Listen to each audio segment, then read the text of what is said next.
Magandang gabi po sa ating lahat. Ang aking isi-share sa gabing ito ay makikita sa Unang Hari, Kapitulo 15, versikulo 1 hanggang 5. Ito po ang nakasulat. Noong ika-18 taon ng paghari sa Israel ni Jeroboam na anak ni Nebat, naging hari naman ng Juda si Abijah. Sa Jerusalem tumira si Abijah at naghari siya sa loob ng 3 taon. Ang ina niya ay si Maaka na apo ni Absalom. Ginawa rin niya ang lahat ng kasalanan na ginawa ng kanyang ama. Hindi naging maganda ang relasyon niya sa Panginoon na kanyang Diyos. Hindi tulad ni David na kanyang ninuno. Pero dahil kay David, niloob ng Panginoon na kanyang Diyos na patuloy na magmumula sa angkan niya ang maghari sa Jerusalem sa pamamagitan ng pagbibigay sa kanya ng anak na papalit sa kanyang trono upang pangunahan at papatagin ang Jerusalem. Dahil ginawa ni David ang matuwid na paningin ng Panginoon at noong nabubuhay pa siya, hindi siya sumuway sa utos ng Panginoon maliban lang sa ginawa niya kay Uriah na Hitteo. Yan lang po. Maraming salamat. Purihin ang Panginoon. God bless. Sa magpagpalang gabi po sa ating lahat. Ang aking pong ihahayag ngayong gabi ay mababasa sa Unang Mga Hari, chapter 15, verses 6 to 10. Nagpatuloy ang alitan nina Rehoboam at Jeroboam hanggang sa panahon ni Abiam. Ang iba pang mga ginawa ni Abiam ay nakasulat sa kasaysayan ng mga hari ng Juda. Nang mamatay si Abiam, siya inilibing sa lungsod ni David at ang anak niyang si Asa ang humalili sa kanya bilang hari. Noong ika-20 taon ng paghahari ni Jeroboam sa Israel, naging hari naman ang Juda si Asa. Naghari siya sa loob ng 41 taon at sa Jerusalem siya nanirahan. Ang lola ni Asa na si Maaka ay anak ni Absalom. Yun lamang po, purihan ng Panginoon lagi. Amen. Isang pagpalang gabi po sa ating lahat. Ang aking pong babasahin ngayon ay mula sa Aklat ng Unang Hari, chapter 15, verses 11 to 15. Matuwid ang ginawa ni Asa sa paningin ng Panginoon. Katulad ni David na kanyang ninuno, pinalayas niya sa Juda ang mga lalaki at babaeng nagbibenta ng aliw sa mga lugar na pinagsasambahan nila. At ipinatanggal ang lahat ng Diyosang ipinagawa ng kanyang mga ninuno. Pati ang lola niyang si Maaka ay inalis niya sa pagkareyna dahil nagpagawa ito ng kasuklam-suklam na posting simbolo ng Diyosang si Asherah. Ipinaputol ni Asa ang mga simbolong ito at ipinasunog sa lambak ng Kidron. Kahit hindi nawala ang mga sambahan sa matataas na lugar, nanatili pa rin siyang tapat sa Panginoon sa buong buhay niya. Dinala niya sa templo ng Panginoon ang mga pilak, ginto at ang iba pang mga bagay na inihandog niya at ang kanyang ama sa Panginoon. Amen. God bless po. Magandang gabi po sa ating lahat. Ang babasahin ko po ngayon ay mula po sa Book of 1 King chapter 15 verse 16 to 20. Sa buong paghahari nila, palaging naglalaban sina Asa at Baasha na hari ng Israel. Nilusob ni Haring Baasha ng Israel ang Juda at pinalibutan niya ng pader ang Rama para walang makalabas o makapasok sa teritoryo ni Haring Asa ng Juda. Pinagkukuha ni Asa ang lahat ng pilak at ginto na naiwan sa mga bodega ng templo ng Panginoon at sa kanyang palasyo. Ipinagkatiwala niya ito sa kanyang mga opisyal at inutusan niya sila na dalhin ito kay Haring Ben-Hadad ng Aram doon sa Damascus kung saan ito nakatira. Si Ben-Hadad ay anak ni Tabrimon at apo ni Hezion.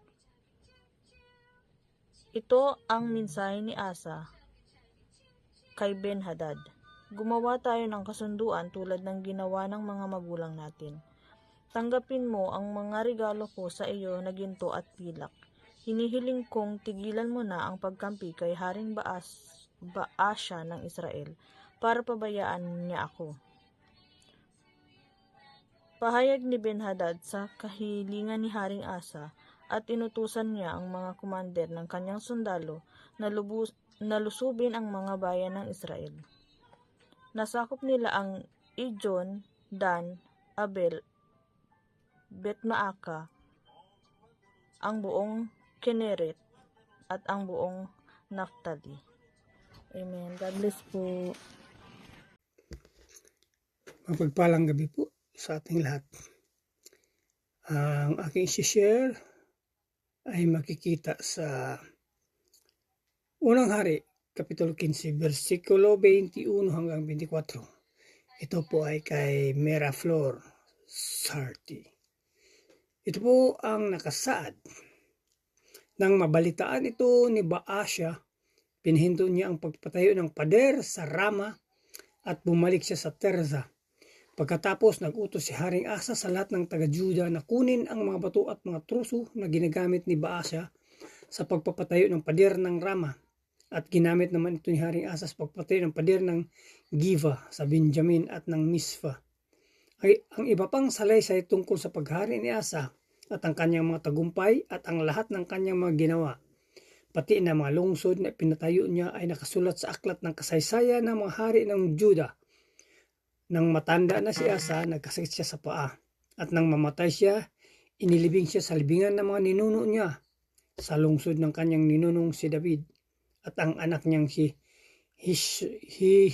Jehoshaphat ang pamulit sa kanya bilang hari. Yan lang po, maraming salamat.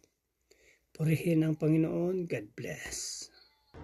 Yeah, good morning po. Ang aking Bible verse for today is from 1 Kings chapter 15 verses 25 to 29. Ang paghahari ni Nadab sa Israel. Nang ikalawang taon ng paghahari ni Asa sa Juda, naging hari naman sa Israel si Nadab na anak ni Jeroboam. At 2 taon siyang naghari sa Israel, katulad ng kanyang ama na nagbulid sa Israel sa pagkakasala. Ginawa rin niya ang mga bagay na hindi kalugod-lugod kay Yahweh. Naging magsiklaban sa kanya si Baasa na anak ni Ahaz mula sa lipi ni Isakar. Pinatay ni Baasa si Nadab habang kinubkob nito at ng kanyang hukbo ang Gibeton, isang lungsod sa Filistea.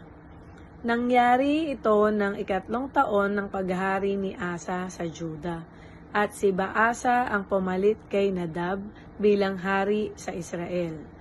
Sa simula pa lamang ng kanyang paghahari ay pinagpapatay na niya ang buong pamilya ni Jeroboam bilang katuparan ng sinabi ni Yahweh sa pamamagitan ni Propeta Ahaz na taga Shilo, ang mabuting balita ng ating Panginoon. To God be the glory po. God bless us. Isang mapagpalang gabi po sa ating lahat, no? At sa pagkakataong ito, tayo po ay narito muli, no? Upang ibahagi yung ating devotion para sa araw na ito. Tayo po ay nasa 1 Kings na, no? At ang itinalaga po sa atin ay ang 1 Kings chapter 15 verse 30 to 34. So sabi po dito, ganito ang nangyari sa angkan ni Jeroboam sapagkat ginalit niya si Yahweh dahil sa kanyang mga kasalanan at sa mga kasalanan ginawa ng bayang Israel dahil sa kanya.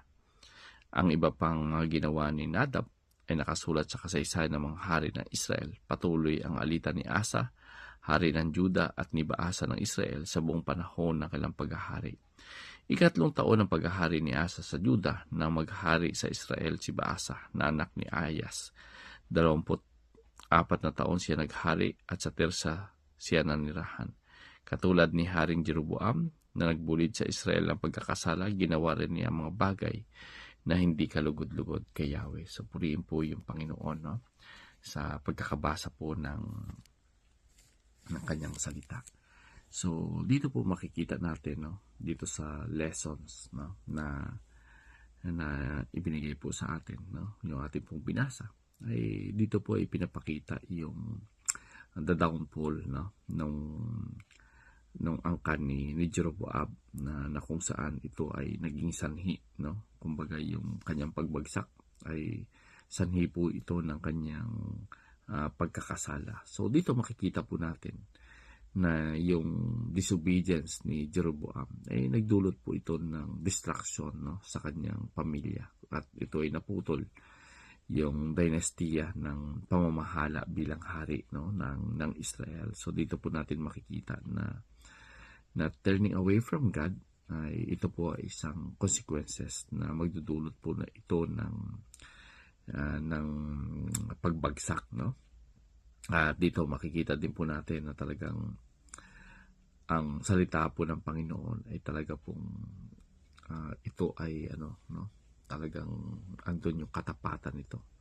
So dito ipinapakita dito sa ating binasa yung fulfillment, no, ng sinabi ng propeta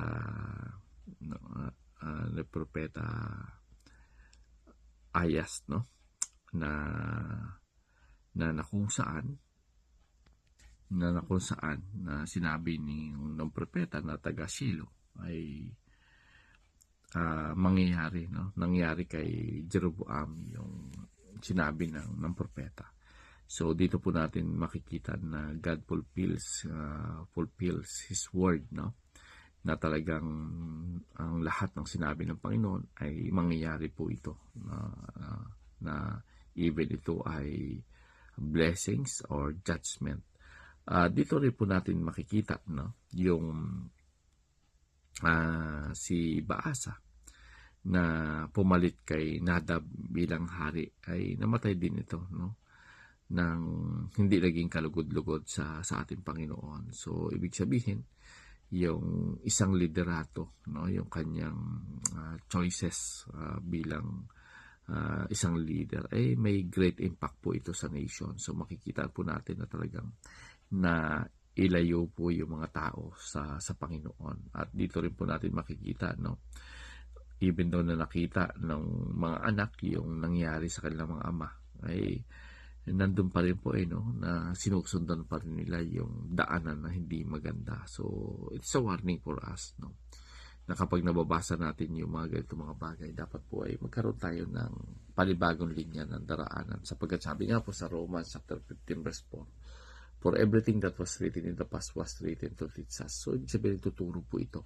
Yung mga lahat na nababasa natin sa Biblia, nagtuturo po ito para hindi na natin sundan at hindi rin ito mangyayari sa atin. Pero ang nangyayari ay madalas ay salit na maging guide ito pa yung kumbaga ay nasusundan pa ito ng ganun din sistema. So ganun din kapahamakan yung ay dudulot. So purihin po ang Panginoon na tayo ay patuloy na binibigyan ng pagkakataon, na tayo patuloy na makagawa ng devotion sa kabila ng alam natin na galing sa trabaho talagang sobrang pagod, no, pero yung pagbabasa ng Biblia is a favor, no, na malaki ang may tutulong para sa ating spiritual na buhay. So God bless everyone. Ang Panginoon po ang mapupurihan.